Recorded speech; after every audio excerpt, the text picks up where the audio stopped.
It's now January, and while most people have given up, I certainly haven't. I'm still looking in the water to see what fish I can find. But I'm sure you're thinking to yourself, cold water, ice, that should stop you. And actually it doesn't. The bigger issue is nobody's home.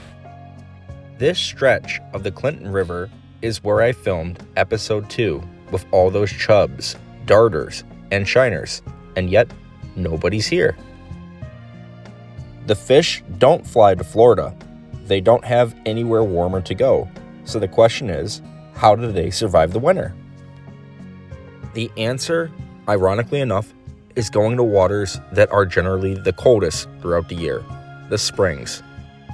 So high up in the headwaters of the Clinton River, I found this little spring that doesn't freeze over. So let's head in, have a look, and see if we can find anything. Wow, look at them all, just sitting there, doing nothing.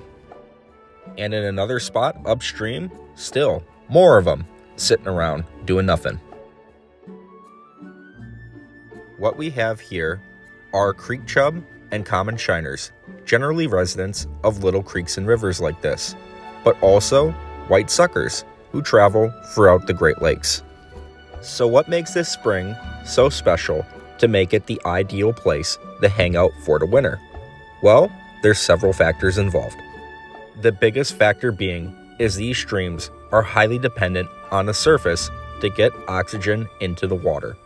This process completely stops once the river freezes.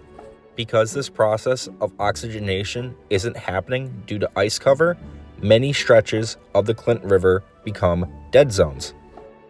The next appealing thing is the current is incredibly slow. Most of these fish do not eat throughout the entire winter and rely on lowering their metabolism and their fat reserves to get through these winter months. So they basically just want to sit around and do nothing. The less time they spend fighting against the current or running away from predators allows them to be healthier and stronger when spring comes. The last big factor is the water temperature. This water is about 34 degrees, so just barely above freezing, but just enough that the water stays open. In other environments, such as the big lakes themselves, fish will actually go to the very bottom of the lake, where this effect happens as well.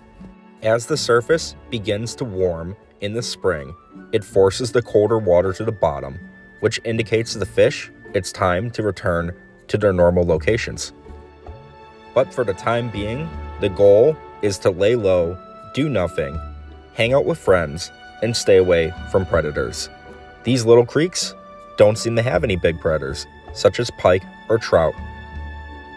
It's a long, boring way to wait out the winter, but certainly a safe one if done right. Thankfully for both me and the fish, winter does not last forever. Spring is on its way, and as the ice slowly begins to melt, more and more open water allows the water to become oxygenated once again, which allows the fish to move, returning to their preferred hunting grounds once again. And I will certainly be ready to film them again. It's been a long winter, and I've been really itching to get back in the water. Stay safe, dive often, and we'll see you on the next one.